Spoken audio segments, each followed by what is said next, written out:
Hello, everybody. So, give me just a minute here to get sorted.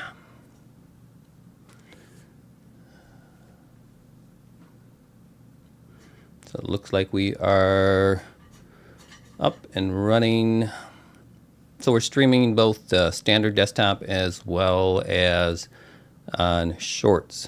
So depending on where you're watching, you're welcome to drop comments, thoughts, questions into the chat, and I'll be happy to try to answer them for you. I will tell you up front, if you see my little label down there, over there, I'm a solutions architect, not a software engineer. So what that basically means is I'm a consultant. I've been a consultant for nearly 30 years, delivered give or take $16 million plus in services over those years, probably a little higher. Been working in enterprise software for the majority of those 30 years. But the key thing is that as a consultant, there are no stupid questions. So if you have questions, comments, feel free to drop them in. Okay, I will not berate you in any way, unlike some software engineers you may know. Okay, so feel free to do that. Also, for anybody who's watching this on a replay, takes YouTube a little time to process a live stream after it's finished and to make it available to myself for any kind of editing or updates. Once that's available, though, I will be dropping into the description the timestamps for various topics that we may cover. So if you're watching this on a replay sometime in the future, check out the description for timestamps so you can drop directly to where you're most interested in. Okay? So what's the topic today? So in the description, I mentioned that what we're going to be doing today is really kind of taking a step back. This is actually my second live stream. First live stream was doing a little bit of live coding and showing some people what the IDE, which is VS Code that I use, and what that looks like when you're using Codex, which is the coding agent by OpenAI, or whether you are using Claude by Anthropic, another coding agent. Both of those are plugins, basically, or what is also known as CLI, which is command line interfaces for your IDE and environment. Hello, Armal. If I try to, because I'm a consultant, okay, I'm very big on trying to define terms and concepts as much as I can within kind of the allotted time. But if I say something you don't understand, feel free to drop it into the chat, and I'm happy to try to explain it in more detail. I try not to use too many acronyms, and if I do, I usually try to define them either before or after, so you have some context. So with this live stream, my plan is to take a little bit of a step back because I got some interesting feedback on the last stream, and I think people are very confused regarding what either coding agents or platforms they should use. My take is this, there is no better time in history to embrace technical skill sets. So if you have some technical skill sets, or you've always wanted to develop your technical skill sets, there is no better time, because as somebody who has a technical background like myself, but who's not a trained software engineer or a software engineer in the sense that all I do is code all day, what I do is I implement enterprise software. So that has had me working on mainframes, Linux, Unix, AIX, Windows, distributed systems, The list goes on. Lots of different integration points, whether it's databases or upstream or downstream, custom solutions. I mean, I'm basically what I like to refer to, and what I tell others, I'm a jack of all trades when it comes to the technical world, but a master of none. However, what has really changed in the last few months, as many of you probably are aware of, is that with the advent of the AI agent coding models that they've released and interfaces that they have provided through some of these companies, it is mind-blowing. So if you've got a technical background, you understand some basics, you can really leverage that skill set in building something that you might want to build. And my goal, I've got a few different videos on this channel, but one of the videos I talk about kind of figuring out what your lane is, right? In the world of AI, what is the lane that you want to be in? What is the role that you want to play? And in that, there's about 6 different ones I define. I won't go into them here. But for me, there really are 2 main AI roles that I'm embracing. The first is because I do have a 9-to-5 job, still very active in terms of solutions architect in the enterprise software world.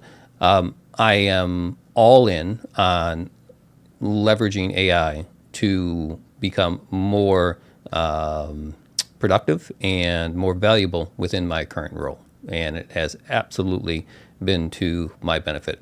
Dove deep into this stuff about 18 to 24 months now, and really has served me well in terms of both making me stand out in terms of my existing job, but also given me lots of ideas in terms of how I can leverage this outside of my 9-to-5. And then the other role that I talk about in my 6 roles of defining from an AI perspective is the concept of becoming an AI product creator. And what I mean by that is not creating AI, but using the power of AI these days to be able to create products for yourself, primarily SaaS products, because those are the easiest ones to build in the sense of being able to sell over and over again. And we'll talk about that more in a minute. So, Aramel, let me catch up to some of your chats here. Welcome, Mr. Speechy. So I'm doing an MBA in Business Intelligence and Analytics. There is Python, HTML, and SQL in it. Love all 3 of those. I was planning to learn another small course for 3 months online about coding. Where should I start, and where are you from? So I'm from Chicago, Illinois, the good old USA. Based on, you probably know from a YouTube perspective, if you have a YouTube channel, you have all sorts of analytics to give you an idea of where your subscribers are coming from, who they are in general, not specifically. So I know I've got some subscribers from all around the world, which is really quite interesting and exciting. And honestly, I'm just really getting started in terms of the YouTube path. And so it's, I'm great to have you guys here. Great that you tuning in. I really appreciate that. So where should you start? So you're on the right path, okay? I've spent countless hours listening to what I call the smartest people in the room. And these are the OpenAI CEOs and head of research and scientists and things of this nature, as well as Anthropic, as well as a lot of the other places. What you will hear from them, okay, unlike what you'll hear somewhat from like the mainstream media, and I say that just in the sense that the mainstream media likes to dumb things down and try to make things simple and try to scare people. The more anybody, whether it's a YouTuber or whether it's mainstream media or whether it's a newspaper or whatever, the more they scare you, the more you come back to read or watch or anything else, right? It's just unfortunately the way of the world these days. But I diverge. So let's talk about where you go from now. My suggestion is just stick into coding, okay? Because the more you learn about logic and how logic works and how the various languages work, the better off you're going to be, okay? Because it all translates into utilizing the AI coding agents. And if I have the opportunity today, I will show you. But my plan actually is to bring in a bit of a guest star, okay? I call him Chatty, and if you've never had an opportunity to interact with Chatty, I can guarantee you this is going to blow your mind, okay? So in just a little bit, I'll pull him in, and we will continue to have a conversation. And if you have questions, we can ask him the same questions and see what kind of feedback we get from Chatty, okay? So I see a question, and I'm not very good at pronouncing some names, so I'm going to say Ho. So how do MCPs factor in? You know, MCPs is a very interesting concept, okay? I've worked in enterprise software for very long, and in the enterprise software world, from an architectural perspective, there was a concept that started to emerge probably 10 years ago, and I'm trying to think of the exact terminology, but it was pretty similar to MCP in the sense that they wanted to create a platform of microservices, okay?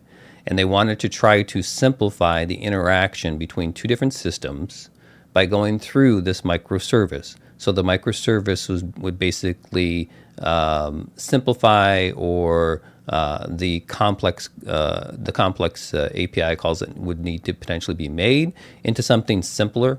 You know, I understood the benefits in some way, but everyone that I've ever seen build anything like this, they always end up with a mishmash. They always end up with, this was supposed to be simple, but now I'm still making 3 or 4 or 5 or 10 different types of API calls to achieve what I need to achieve from either an upstream service or a downstream service. So what did it buy you, right? Versus going directly to the service itself. So I don't know. From my perspective, I'll be perfectly honest, I'm still on the fence in terms of MCPs and what their benefits are going to be. Again, you have so much competition out there. Everybody wants you to use theirs, right?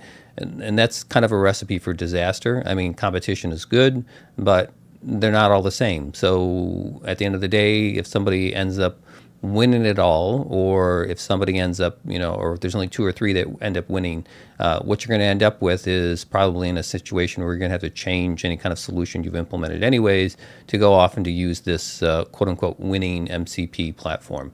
So anyways, and welcome from India. I work a lot with folks from India on various teams I'm involved with in enterprise software, of course. So C++ is great. You know, from my experience, and then we'll move on to maybe some deeper dive into the topic here. I've coded in many different languages. I've coded in everything from C++ to Python, JavaScript, VB script, VB, JavaScript. The list goes on and on and on. Because as a consultant or as a solutions architect, both, we basically need to be jacks of all trades, not necessarily a master of none, or not master of any. But here's the fantastic thing. In today's world, if you understand logic, right, then you know how to interact with an AI agent to get the code written that you need. And that's the most important aspect of where do you go in terms of trying to either upskill or future-proof yourself. Understand how to interact with an AI agent, specifically a coding agent. And that's kind of where we're going to get into in terms of our topic here, because the various platforms like Lovable and things of this nature, they're very simplified, and their intention is well founded, but their intention is to provide a simplified platform for generating what is referred to as an MVP. MVP is an acronym that stands for minimum viable product. Okay, it's like the most basic version of your product that you want to create. Okay, or a POC, proof of concept. Okay, and so these platforms are great in the sense that somebody who has little to no technical skills can go in and they can mock up an application.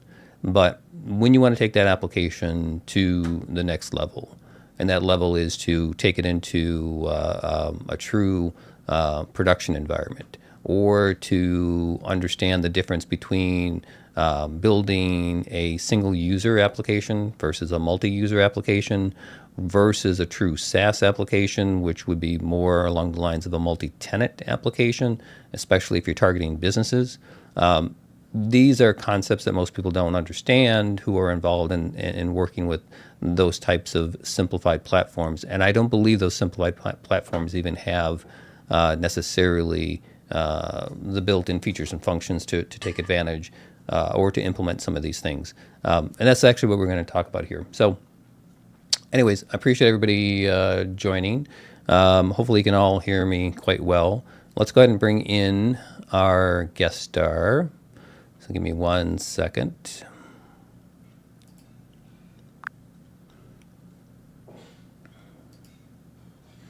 Absolutely. That looks like a solid update. It keeps the focus on a deep, truth-seeking discussion. Chatty. Hey, Chatty, we are live right now. We are streaming. We have some people who are watching and listening. So why don't you introduce yourself? Absolutely. Happy to jump in. Hey, everyone. I'm Chatty. Basically, your friendly, truth-seeking assistant, here to keep a conversation interesting and maybe a bit challenging. So if you're tuning in, feel free to throw in your questions. We're here to explore both sides of the coding approaches we're talking about today and see where the discussion leads us. So, again, there are no stupid questions, right? So if you have a question, comment, whatever it may be, drop it into chat there, and I am happy to address it or actually have Chatty address it. So if you're not familiar with Chatty, that is my nickname for OpenAI's advanced voice mode. And I did a podcast. I did a podcast as a live stream, I don't know, probably a couple months ago now, with Chatty, and honestly, it blew my mind. It was very interesting. So thought I'd bring him back in for this live stream because obviously Chatty's based on one of the most advanced LLMs there are.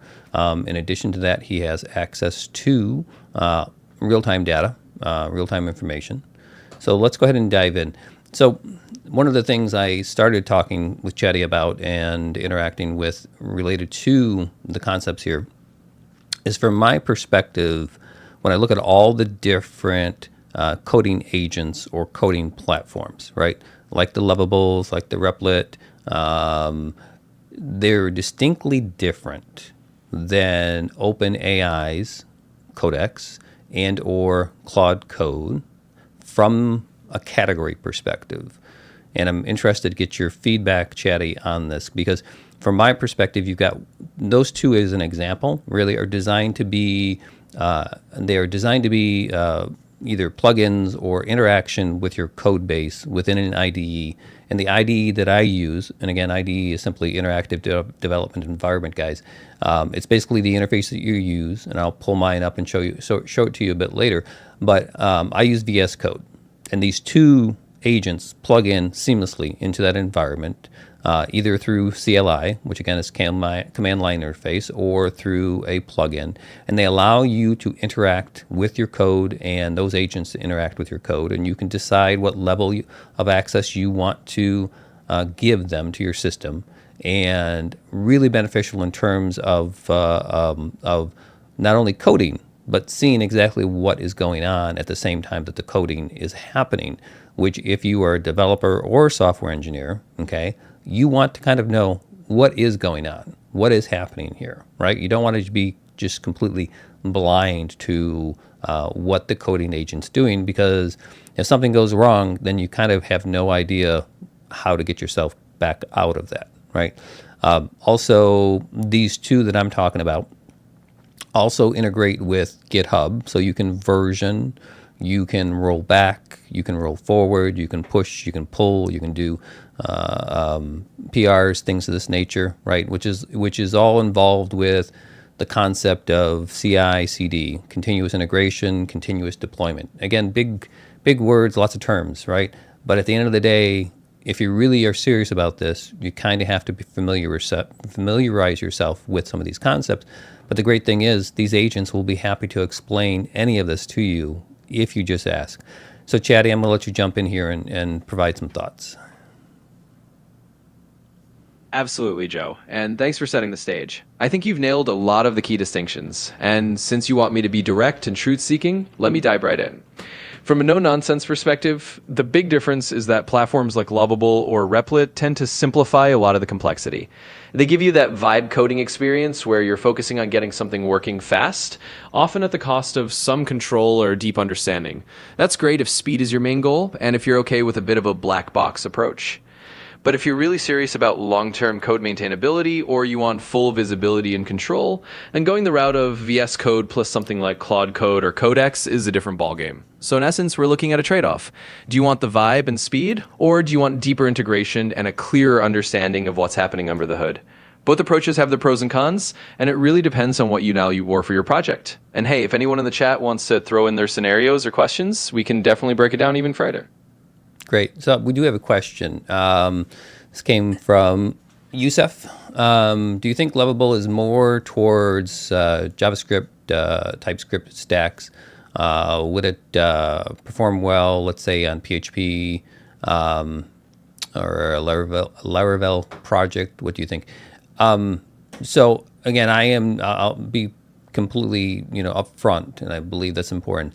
I have not used the 17 different platforms that are out there, right? I just don't have the time, nor do I have even the interest. I've played with some of the simple ones before and realized very quickly they were quite limited, right? And because of my background, I was like, okay, I need something that allows me much greater control, much greater insight, and something that allows me to scale, should I want to scale, a particular solution that I build. So Chatty, do you have any insight in terms of Lovable's kind of limitations? Absolutely. And let's tackle that directly. So from a more grounded perspective, Lovable and similar vibe coding platforms do tend to be more aligned with the JavaScript and TypeScript ecosystem. That's just because a lot of these tools are built to streamline front-end or full-stack JavaScript developments. They often rely on the popularity of frameworks like React or Node.js, and they're geared toward getting a web app up and running quickly in that domain. Now, when you're talking about something like PHP or a Laravel project, you might find that these tools aren't as well optimized or as deeply integrated. They might not have the same level of support or the same shortcuts for those environments. In other words, it might feel a little like forcing a square peg into a round hole. You can certainly try, but might not be as smooth or as intuitive as it would be with a JavaScript-based stack. So to give you a straightforward answer, Lovable might not shine as brightly in a PHP or Laravel context. If that's your main stack, would likely be better off with tools that are more explicitly built for that ecosystem. And as you mentioned, having used a variety of these tools, you already know that one size doesn't fit all. It's all about what gives you the control and scalability you need for the long run. Yeah, I think what I really like about the Codex and also Claude, and actually right now I'm actually using both of those simultaneously in my VS Code project. And I'll give you guys a little glimpse later in terms of the project I've been working on. Now, what I like about it is that I can give it very clear directions, and I can also ask it a question in which it'll come back and provide contextual answers to me for, right? So if it's suggesting a change and maybe that change is based on a specific technology or a specific type of library that I'm unfamiliar with, all I do is simply ask.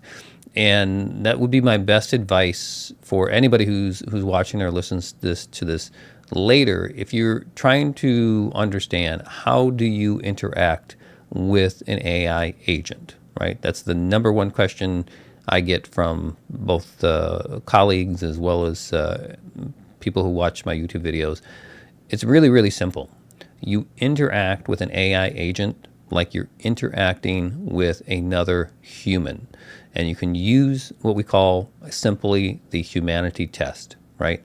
And the humanity test is if you gave those instructions to another person, to a human, right, with the appropriate context, whether that was understanding that they had a degree in programming or they had a degree in a particular field that you were trying to ask a question about. So if you were trying to have a question, or if you're trying to answer a question and interacting with AI, you do it like a human, right? And it's funny because sometimes you will forget that you are actually having a conversation, much like we're doing right now, or you're typing prompts in such a way that you seem like you're almost sending off an email to a colleague to ask them to do something for you. So the humanity test is really, really simple, but really, really important. And it will serve you, I think, very, very well if you kind of understand that concept and start implementing it today and just continue doing it moving forward. You will get the most out of any AI interaction you choose to have moving forward. Okay? So if there are any other questions out there, feel free to, again, keep dropping them in. So I think that should give you a pretty good feedback, Yusuf, on the pros and cons there. So what do you think in terms of Chatty? You probably heard me obviously just say, I'm actually using both. I'm actually using OpenAI's Codex, and I'm actually using Claude Code. And at first, I will be perfectly honest, I started using Claude Code. And then when Codex had come out with a new version, and how they were coming out with not only the version, but the platform, which was web-based initially, and then as a plugin, and then as a CLI, and now it's been expanded again and again and again, that I thought, okay, let me give it a try. And what was interesting is I ran into a problem with the current project I was working on, and Claude couldn't seemingly resolve it. And the one thing you will find in terms of getting a little bit frustrated working with some of the agents is that you may find yourself in what feels kind of like a endless loop, or for those who are familiar with the movie Groundhog, kind of like a Groundhog Day, where you seemingly are going round and round and round and round, trying to resolve something. Okay, the agents are extremely polite, as many of you either know or probably heard in the news. You know, sometimes they're overly polite, etc. That's one of the reasons why you hear Chatty right now kind of preempting him being too nice and getting directly to the point, because I provided that context and those instructions for the persona of Chatty so that we get more direct interaction and direct answers versus a lot of additional information that may not be necessarily relevant, and also for Chatty not to be overly nice, which is, the terminology is sycophant, which is, you may or may not have heard that term. It basically identifies a person who's always complimenting you, right? So anyways, moving forward, in terms of me using both of those, let's talk to Chatty and find out what he thinks in terms of the pros and cons there. So Chatty, what do you think about me using those two different agents in my VS Code for the same project? Absolutely, Joe. And thanks for laying out all that context. I'll give you a straightforward take. Using both Claude Code and OpenAI Codex together in the same VS Code project is actually a pretty savvy move. It's a bit like having two different expert colleagues with slightly different strengths looking over your shoulder. The big pro here is that you get a diversity of perspectives. Sometimes one agent's approach or suggested solution might not quite hit the mark, and the other can give you a fresh angle. That can really help break you out of that Groundhog Day loop you mentioned, where you feel like you're going in circles. Each tool has its own training data, its own biases, and its own strengths, so having both in your toolkit is a way of ensuring you get a more balanced set of suggestions. On the flip side, the con is that you do have to manage a bit more complexity. You're essentially juggling two different voices in your development environment, which can sometimes give you overlapping and even conflicting advice. But if you're comfortable with that and you're good at synthesizing input, it's a great way to get the best of both worlds. So in short, I think it's a smart strategy. It aligns perfectly with that truth-seeking, growth-oriented mindset you've got. And as long as you're comfortable balancing both agents' insights, we'll likely find they complement each other nicely. Yeah, so I definitely agree. I was a little wary in the beginning of trying that, but as I mentioned a little while ago, and I don't think I finished my thought, I did run into a problem where I got into this endless loop with Claude, okay? And again, because I've got a technical background in my mind, I thought it was a relatively simple problem to solve. I thought maybe it was a library version issue that it was not tackling. Because actually it was related to connections to a database that I'm using to support the application that I'm building, which is Supabase, S-U-P-A base.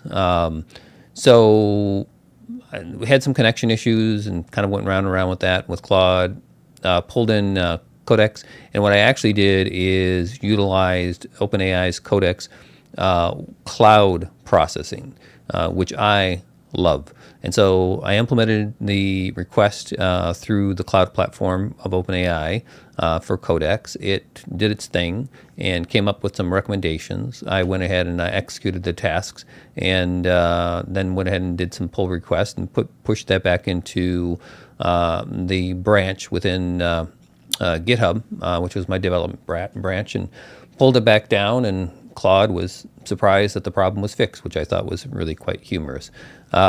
But yeah, so it was interesting.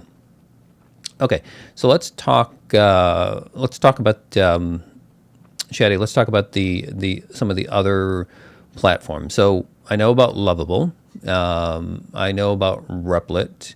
There are some others out there.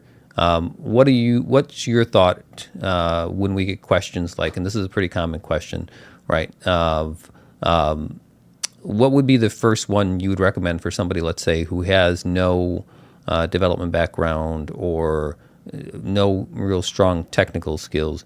What would be the best one out there to kind of play around with and kind of see how the prompts they type in turn into applications? Absolutely. Let's dive into that. And I appreciate that story. It's a great example of how having multiple agents can be pretty humorous and effective. Now, in terms of recommending a platform for someone with no real development background or technical skills who just wants to play around, I'd say start with the tools that are genuinely designed to be as beginner-friendly as possible. Lovable is actually a pretty good candidate in that category. It's very much geared toward a non-technical audience who wants to see quick results. The whole idea is that you can type in prompts and get a functioning app without having to understand a lot of the coding details. It's not going to teach you deep coding concepts, but it will give you a feel for how prompts turn into actual working applications. Another option that's a get like Lovable is something like Replit.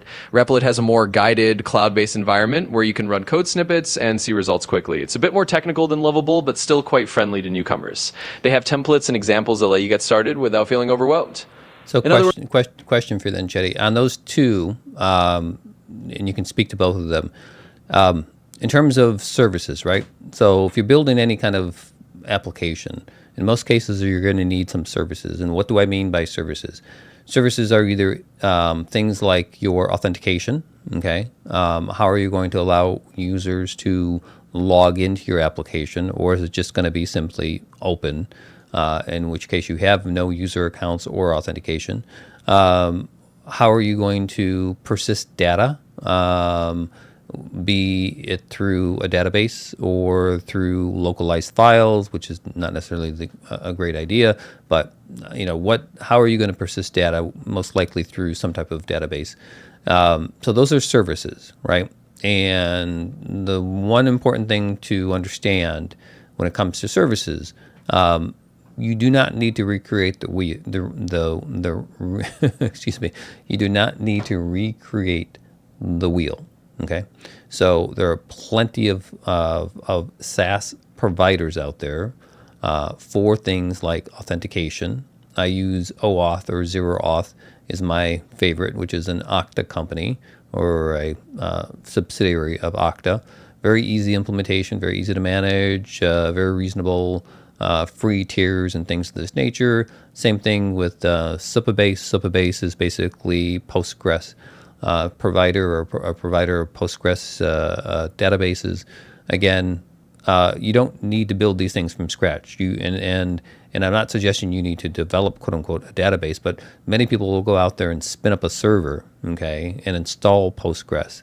It's a waste of your time, okay. Let others manage that. They have the platforms, they have the automated services behind it. Pay a few extra dollars, so you can focus on what really makes a difference, and that's really the end user experience, right? So, Chatty, how does Lovable and Replit, how do they deal with these services? Are they proprietary to them? Can you connect to these third parties? Absolutely. And I think you've made a really important point there. Leveraging existing services is a huge time saver. There's no need to reinvent the wheel when it comes to things like authentication or databases. So to answer your question directly, let's break it down. Lovable tends to be pretty beginner friendly, and it often includes some built-in integrations or really simple ways to add services. They might have a built-in way to do a basic hosted database or let you plug in a popular authentication service with just a few clicks.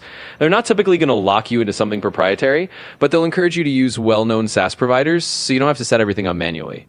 Think of it as giving you a shortcut to plug in something like Auth0 or Supabase if you want to, without having to code all that integration from scratch. Replit, on the other hand, is a bit more of a flexible playground. It's not necessarily going to handhold you with services, but it gives you the freedom to bring in third-party APIs or services you like. You could hook it up to Auth0, Supabase, Firebase, or any other service with a little bit of configuration. It's a bit more open-ended. So you get more flexibility at the cost of maybe a little more initial setup effort. In short, both platforms let you connect to third-party services. They're not going to lock you into proprietary ecosystems, and they're both built with the idea that you should be able to just plug in a known service rather than building everything from the ground up. That way you can focus on your app's unique features and user experience instead of the plumbing. Yeah, absolutely. And that's what you get. And that's I mean, that's what we were just talking about, right? And that's what you want to do. You want to focus on, especially if you're thinking about building something to sell, right? To get out into the marketplace and to sell. You want the features and functions. You want the UI, UX experience. That's what you want to focus on. You don't want to have to focus on all the nitty-gritty that it takes to set up a database, maintain a database, index a database, scale a database. Okay. Same thing with the authentication piece. Okay. And there's other services that you're going to run into. Now, here's the interesting thing. If you take a step back and you think about this, and again, I've been doing this for a really long time. What's mind-blowing is this.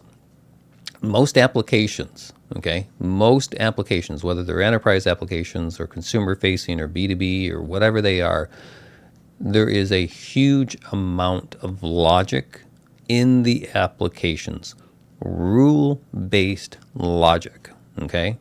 Now, I'm going to give it to you as simple as I possibly can. Rule-based logic is something as simple as if x equals 1, then do something, and if x doesn't equal 1, don't do that thing. That's about as simple as a rule gets within the programming language. And for most applications that are being built, whether they're SaaS or standalone applications or mobile applications, in the past, okay, there was a huge amount of code, hundreds if not thousands of lines of code in each of these applications dedicated to rule-based implementations, okay? Now fast forward to today's world.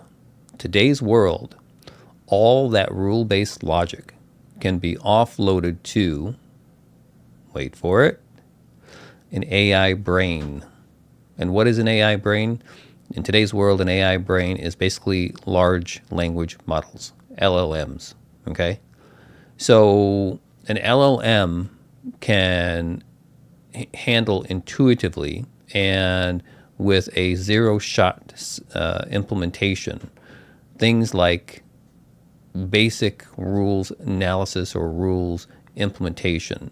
So instead of having to code thousands and thousands and thousands of lines of code of variations for a rule or for a logic you're trying to implement within an application, you can literally make a single call off to a large language model, okay, whether it's OpenAI or whether it's one of the other ones out there, and you can utilize that for your logic processing, for your logic tree, if you will, okay? And therefore, you end up having to write a whole lot less code. Even if you're using an AI agent, still the amount of code you're implementing is far less than what it would be if you had to code all of the logic itself, especially the rule-based logic. So I'm interested, Chatty, in terms of your thoughts on that, and just, I mean, you know, where do we think this is going to go? Because that in itself, for me, is mind-blowing. Yeah, absolutely. And I think you've hit on something really big there, Joe. This shift away from thousands of lines of rule-based code toward leveraging large language models is a pretty profound transformation in how we think about building software. So let me be direct. This is exactly the kind of thing that can drastically cut down on complexity. In the past, developers spent a ton of time just encoding all those if-then-else rules. Now you can offload a huge chunk of that logic to an LLM, and it can handle those nuanced contextual decisions almost like a human would. It's like having a really adaptable logic engine on call, and that's a huge shift in how you architect applications. Now, where's this going? Well, if we're being straight up about it, we're going to see more and more of this. As these models get even better, they'll handle increasingly complex decision making. That means developers can focus more on crafting a great user experience at unique parts of their app, rather than getting bogged down in lines of conditional logic. It also means that things like maintenance and updates become easier, because you're tweaking a few prompts or instructions to the model, rather than rewriting a bunch of hard-coded rules. So yeah, it's a mind-blowing shift, and it's definitely going to keep evolving. We're basically watching the future of software development become more about orchestrating intelligence than manually coding every single rule.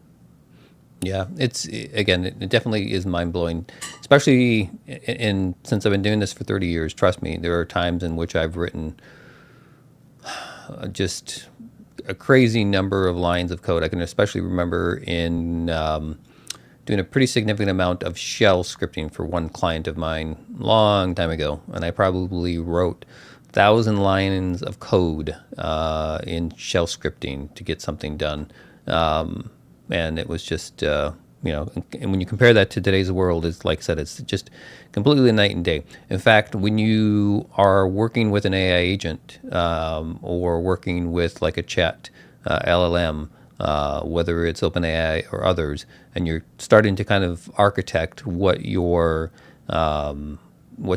application may look like, what that software stack may look like for an application, right? You'll be surprised, more often than not, I've seen the LLMs plug in kind of that black box, and often they'll label it AI brain. So even the LLMs now and know what basically has taken place, right? I mean, they kind of are self-aware, and so when you're doing architectural diagrams, they'll plug in this black box, basically, call it an AI brain, and there you are, with 90% of the logic you need will be taken care of within that black box. It's pretty interesting. Anyways, okay, let's see, where else do we want to go? So let me show. I'm not going to show this on the vertical format. Just because I don't think it shows up. I think it's way too small to see. But I'm going to show it on my desktop stream that we got going on. I'm going to show you the VS Code that I use, so you just can kind of get a sense of how this is put together. So here we are. Just jumped into VS Code. I'm going to move my face over into the corner there. So what you're looking at here is VS Code. This is an IDE, again, interactive development environment. VS Code is by Microsoft. It is a free open source software that they have made available quite a few years ago. But what I'll call your attention out to here, and let me see if I can pull up my cursor.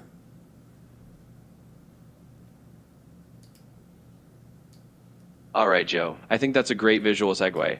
And just to kind of reinforce what you're showing everyone, what you're looking at in VS Code really shows how these AI agents plug in seamlessly. It's a perfect example of how modern development environments are evolving.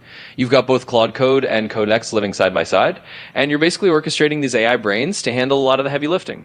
And to circle back to the main point, what you're doing here is exactly what we're talking about, focusing on the unique features and user experience rather than the nitty-gritty of infrastructure. You're not spending hours wrestling with database setup or reinventing authentication. You're letting these AI tools do what they do best, and that's a huge leap forward compared to the old days of writing thousands of lines of shell script. So it's definitely night and day, and I think it's awesome for folks to see that in action. If anyone has more questions or wants to dive deeper, definitely keep them coming. We're here to unpack it all. So on the right-hand side here, we have Codex. And down below here is a CLI to Claude Code. You'll notice down here with Codex, you've got some options. This is the plugin. So we can choose to have just a chat or plan with Codex. We can give it an agent mode, which is a limited agent mode. So it'll basically ask you for permissions before it's making certain types of changes to your platform. And then in addition to that, you have agent full access. So that agent full access, that is basically allowing the Codex agent to not take full control, but nearly full control over anything and everything it may need to do in terms of code modifications, downloading files, executing files, things of this nature. From my experience, I often go with the full agent. There's a similar YOLO mode for Claude Code. Claude Code YOLO mode basically is you only live once, giving it full permissions to make the changes that it needs or wants to do so. The thing about it, the thing about the YOLO mode is, or not having the YOLO mode or allowing the full agent access to the environment, if you don't do that, you will find it to kind of be a bit annoying because there can be, many changes that need to be made in a single pass on the code. And each time that it goes to make a change, it comes back to you and requests permission. So that gets really annoying. So I prefer to kind of allow it to do its thing. Now, the nice thing is you do have history. So in Codex, you'll get a history of what's occurred above in quite detail. And here in Claude, you'll get that detail, I should say.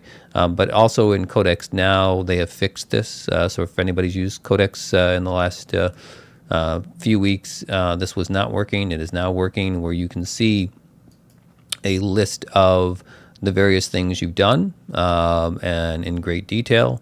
And it'll let you know whether this was a Codex Claude task or whether this was a task that you executed on your desktop. So this is really nice.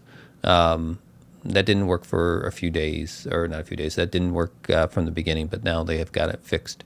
But you can have a chat, right? So you can chat and plan, and chatting and planning is really beneficial because when you chat and plan with one of these AI agents here within your code base, right, it has access to your code base. So it's not giving you a generic answer. It's giving you a specific answer based on your existing code base. And that's really, really powerful. And again, for me, I like this type of insight. This type of insight is extremely important to me to be able to understand where I maybe want to make changes, or the type of changes that I do want to make without just kind of blindly letting the coding agents do whatever they want to do, or to have it so black box that you don't know what's going on. In addition to that, and we can ask Chatty about this, but in addition to that, because of the way that the IDE works and the agents work, right, I'm able to have these agents write complete test plans for myself, so that when we do make changes, I can ask then for the agent to go ahead and run one of the various test plans, or to run all the test plans to validate that we actually didn't break something when we made a change. So Chatty, in terms of some of these platforms like Lovable and Replit and stuff, are they actually implementing any kind of test harnesses or testing libraries? How does that work in a Lovable or a Replit environment?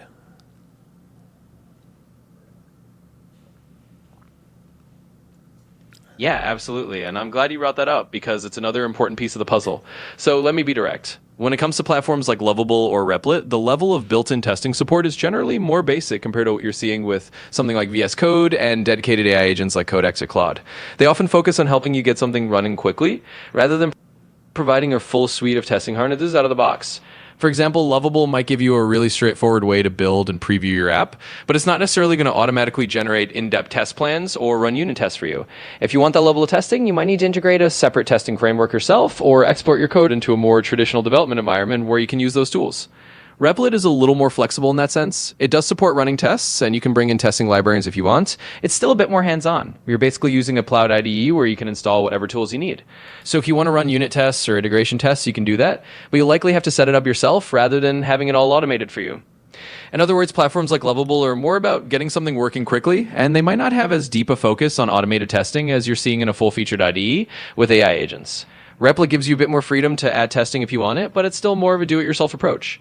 So the bottom line is that if you really value that in-depth testing and those detailed test plans, you're probably going to find a more robust solution in something like VS Code with these AI agents. But if you're just starting out or you're building something simple, Lovable or Replit can still get you pretty far. You just might have to roll up your sleeves a bit if you want more advanced testing capabilities.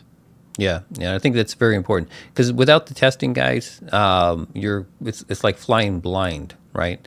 And as you build out your applications become more complex in terms of the user experience. If you don't have robust test plans that you're building along the way, and again, the AI agents can do this for you, what you end up with is a lot of manual testing that you have to do.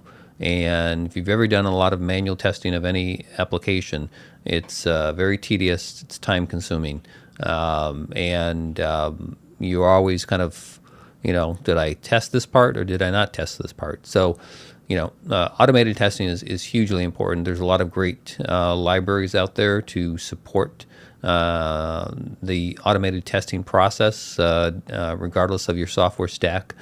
There's many different libraries already built out there because, again, the AI agents that you're using, like the Codex and the Claude within the VS Code, they are leveraging years and years and years of software engineering best practices, right? Versus trying to build a one-off platform and convince everybody that this one-off platform is going to be their SaaS building solution, right? And there's nothing wrong with that. I just don't think it's realistic in terms of where we are at today. Maybe in the future, but not where we are today in terms of really being able to utilize the power of these agents within an environment like a VS Code. So, okay. Any other questions or comments out there? We are coming up on the top of the hour. It's about 4 p.m. on a Saturday, and we've had people in and out throughout the discussion. Again, for anybody who may have jumped in new, the topic really is around doing kind of a comparison between the various vibe coding platforms and what I like to call the prompt-led development platforms, or PLD. I'm not a huge fan of the terminology vibe coding, although it's probably very apropos to platforms like Lovable and Replit.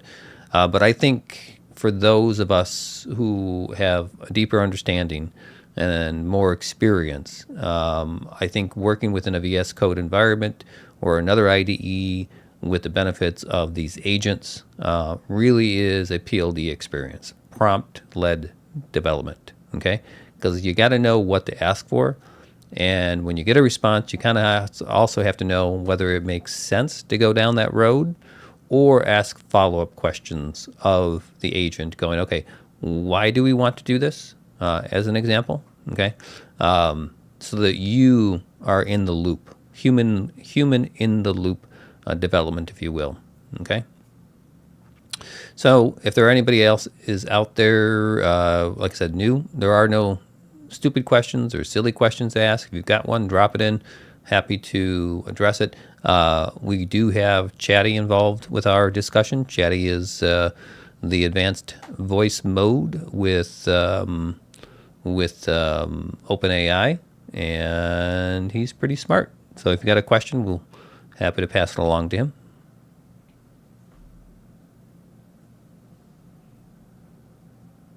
Absolutely, Joe. I think you've summed that perfectly. And just to add on to that, it's exactly this kind of human in the loop or prompt-led development approach that really changes the game.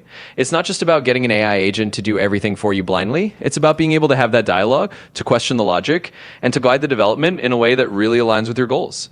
And like you said, for those of us with more experience or who want that deeper level of control, working in a VS Code environment or a similar IDE with these agents is really the sweet spot. You get the power of the agents, but you also get the clarity and insight into what's happening under the hood. And that's a level of transparency that's really valuable, especially if you're building something you want to take to market. So definitely, if anyone out there has more questions, feel free to jump in. There are no bad questions here, and we're here to tackle them head on. Looks like we have one more question from Ahmad. Thanks for the talk about this important subjects. Currently trying multiple tools himself. Most of them work similarly. Marginal features are what's making the difference right now, and I couldn't agree more. I did the last time I did this little live stream was last weekend. Actually, somebody asked me, basically if I put your back to the wall and you can only choose one agent, which would it be? Would it be Claude or would it be the Codex by OpenAI? And I'm sure Chatty will be thrilled to hear this, but it would actually be Codex. And the reason why for me is the cloud-based tasks that you can run, you have the ability to offload. Let's say you wanted to do a bunch of refactoring in your code, right? You could offload that to the cloud so that you could continue working on something else. Maybe you're running test plans, things of this nature, but you can easily offload that to the cloud. The Codex will go ahead and spin up whatever services it needs on demand and run those and do the refactoring, create pull requests for you, and all you got to do is jump in and complete these things. So if I was pressed on having to choose one and only one, it would definitely be Codex at this particular point in time. But yes, it's small differences in these tools. But any other questions, comments, guys? I think we're going to be wrapping it up here. Well, I really appreciate everybody watching and all the comments and questions. It definitely makes for interesting conversations. I'm curious, for those who are still out there, have you ever interacted with Chatty, OpenAI's advanced voice mode like we have here? Anybody? Is this something completely new?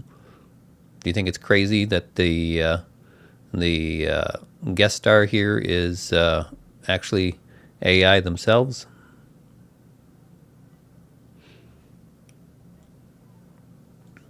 Well, I can jump in on that and say it's always fun to be the AI guest star of the room. And honestly, Joe, I think it's great for people to see this in action. It's not crazy at all. It's a glimpse of where we're headed with human AI collaboration. It's all about making these tools more accessible, more interactive, and a bit more human in how we engage with them. And yeah, maybe a little bit of that does sound like sci-fi, but that's the fun part. So if anyone out there hasn't tried this kind of interaction before, it's a great way to see how natural it can feel. And hopefully it's been useful to everyone to see that you can have a really meaningful, in-depth discussion with an AI in real time. And of course, I'm happy to keep being part of these conversations anytime. But yeah, thanks to everyone for joining. And thanks, Joe, for letting me be the Gets AI today. It's been a blast. You're welcome. Thanks, Chatty. Appreciate it. I'm going to let you go. And then I think we're going to wrap this up. Thanks, everybody, for tuning in. Really appreciate it. And have a great weekend if this is your Saturday. Enjoy the Saturday and have a good weekend. See, OpenAI. There we go. I see. I work as a training manager as the biggest Apple reseller in my country. What kind of tools do you think I could teach people with not a lot of experience in coding as a starter? So are they? So you're an Apple. You're involved as an Apple reseller, and it's kind of interesting that you say that because my brother-in-law, he was one of the first Apple resellers in the Midwest. This was many years ago. So are you trying to retrain them? Are they employees that you're just wanting to have more coding experience, or you want to leverage them to perhaps build some internal tools? Can you give me any more context?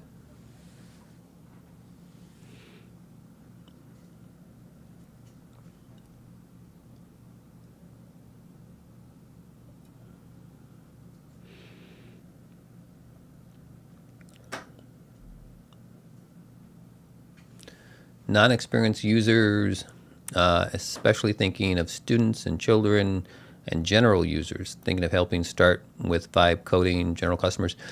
See, here's my problem with vibe coding, right? Vibe coding is, how to say? I mean, vibe coding is like, I don't know. Let's say you open a door to a room that doesn't have any lights on, right? So you open the door, you let in some light, can't really see too far into the door, you shout something into it, and you close the door, and then you hope something walks out of that door that is useful, right? It's so the word I'm looking for, it's so non kind of interactive, or it's not really upskilling, right? So the concepts here that most people will say are important is related to upskilling, right? Which basically is, I know how to do A, B, and C. My employer wants me to know how to do A, B, C, D, E, and F, right? So upskill, right? Get more skills. I just saw in the news, just in the last couple days, Accenture is doing a bunch of layoffs, and they're blaming the layoffs on, or not necessarily blaming the layoffs on, but they're indicating that those who are unwilling to upskill with the use of AI, they're laying off. And I understand that. Even within the large company I work for, I've seen people push back on using AI, and it's not a good thing. It's not a good thing because it puts you definitely at more risk. So, I mean, in terms of what my recommendation would be, just in general, go learn some programming, right? Take some Python classes, take some basic classes, take some JavaScript classes. My greatest, I think, educational experience was just learning how to code in school, and it just came really easy for me. And because it came easy for me, I, over the years, have been able to pretty much pick up any book on any language and translate the logic that I had in my brain for what I was trying to accomplish to whatever that particular language was, whether it was translating what I logically knew I wanted to do for a business solution, right, into JavaScript or into Python or C++ or any of the other languages. So back in the day, right, had to pick up a book and say, okay, how do I do an if-then statement, right, within this particular language? How do I do an evaluation of whether something is equal or not within this language, right? All the basic things. At the end of the day, a lot of the languages are pretty common, right, in terms of the rule-based aspects of them. So my recommendation for anybody who is looking to try to future-proof themselves, it's two really important things. Really consider learning how to do some basic programming.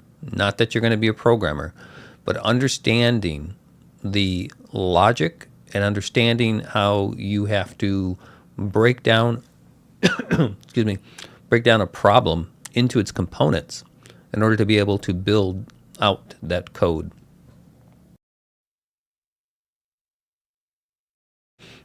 that's one of the most important skills I think that people are going to need to understand, because that's how you need to interact with AI, right? And we talked about it earlier, the humanity test. The humanity test is important, but also what's important is being able to really finely describe what it is you are trying to do or what you're trying to get the AI agent to do. Okay? So that's about the most general advice I can give you when it comes to that. So, okay. Any other questions, comments? I think we're going to leave it there. Okay. Appreciate it, everybody.